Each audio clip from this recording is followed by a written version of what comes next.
name's Cassie, and I'm going to be telling you guys today about how this sport hunting is cruel and why you should rethink participating in it. Hunting causes pain, injuries, and suffering to helpless animals who cannot defend themselves against weapons such as guns or bows and arrows and traps.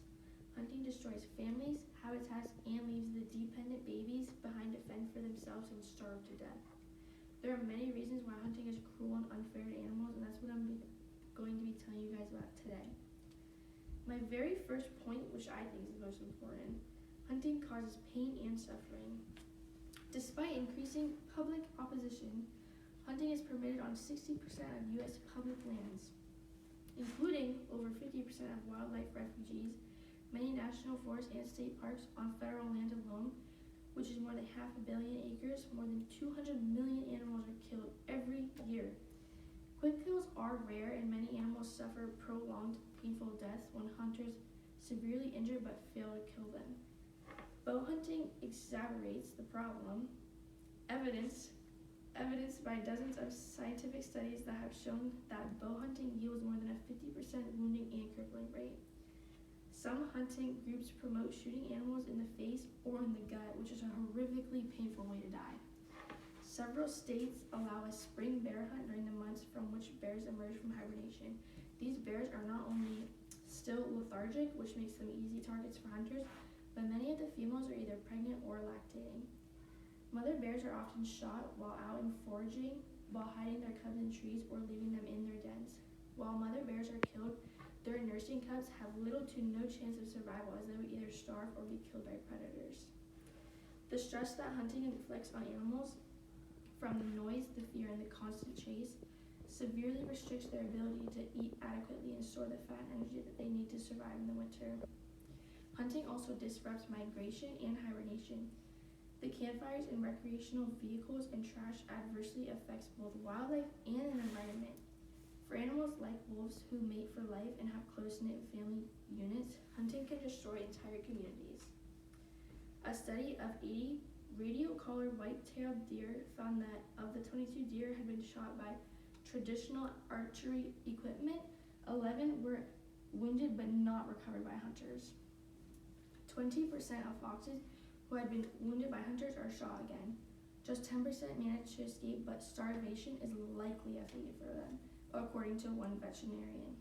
A South Dakota Department of Game, Fish, and Parks biologist estimates that more than 3 million wounded ducks go unretrieved every year. A British study of deer hunting found that 11% of deer who had been killed by hunters died only after being shot 2 or more times, and that some wounded deer suffered for more than 15 minutes before dying. Although it was a crucial part of human survival like 100,000 years ago, hunting is now nothing more than a violent form of recreation that the vast majority of hunters do not need for subsistence. Hunting has contributed to the extinction of animal species all over the world, including the Tasmanian tiger and the great auk. My next point is that hunting contributes to species extinction. The world's biggest animals, the largest birds, and the biggest mammals, and even reptiles and sharks and amphibians are in increasing danger of extinction.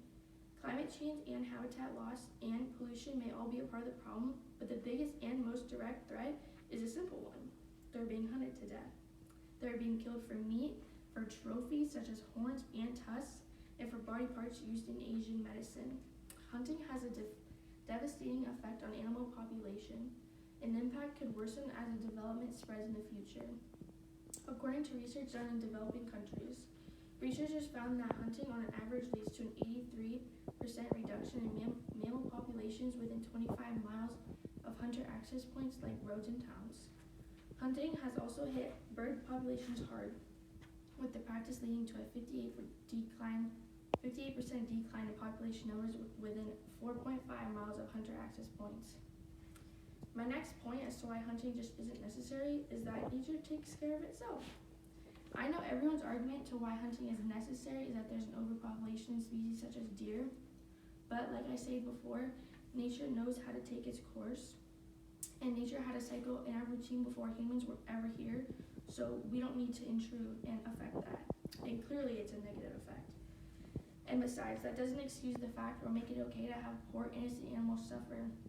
A percentage of the wild animal population is specifically mandated to be killed. Hunters want us to believe that killing animals equals population control, which equals conservation, which in fact hunting causes overpopulation of deer. The hunter's preferred victim species destroys animal families and leads to ecological disruption as well as skewed population dynamics. Frugivores, such as fruit-eating birds, bats, primates, and deer, are widely hunted across the tropics. Many of these hunted animals perform important ecological functions that help maintain tree diversity, including seed dispersal or movement of seeds away from the parent plants. Hunting can disrupt these ecological functions with dramatic consequences for forest trees. When frugivores are hunted out, seeds are not dispersed and instead gather only closely to parents into one another.